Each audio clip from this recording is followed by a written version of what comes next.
দিয়ে বলবে, ইয়া আইয়াতুহান নাফসুল খাবিসা উখরুজি ইলা গযাবিল্লাহ, এই বেনামাজি বান্দা বের হয়ে আয়, আল্লাহর গজবের দিকে, জাহান্নামের দিকে বের হয়ে আয়।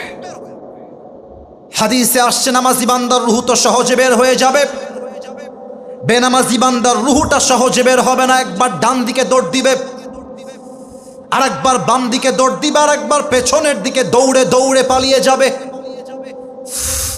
আমার বাম হাত সবাই দেখবেন, আমি হাদিসটাকে জাস্ট প্র্যাকটিক্যালি অভিনয় করে বুঝাচ্ছি, just to make you realise what is the pain of death, মৃত্যুর যন্ত্রণা কত বেশি, আমি জাস্ট অভিনয় করে আপনাকে বোঝাতে চাই। আমার বাম হাত দেখবেন সবাই, মালাকুল মউত তার বাম হাতটা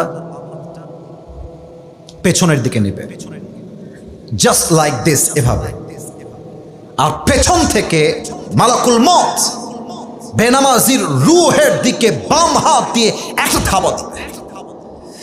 যখন তার রূহটা বুকের ভেতর থেকে বাম হাত দিয়ে ছিঁড়ে বের করবে, হাদিসে আসছে একটা জীবিত ছাগলকে কেউ যদি জাবেহ না করে তার গায়ের চামড়া ব্লেড দিয়ে ছিঁড়ে ফেলে, কেটে ফেলে, ওই ছাগলটার যে পরিমাণ কষ্ট হয় তার চাইতে কমসে কম 70 গুণ বেশি কষ্ট দিয়ে বেনামাজি যুবক, বেনামাজি মা, বেনামাজি মুরব্বির রূহকে তার চাইতে 70 গুণ বেশি কষ্ট দিয়ে কবজ করা হবে। বলেন সবাই নাউজুবিল্লাহ।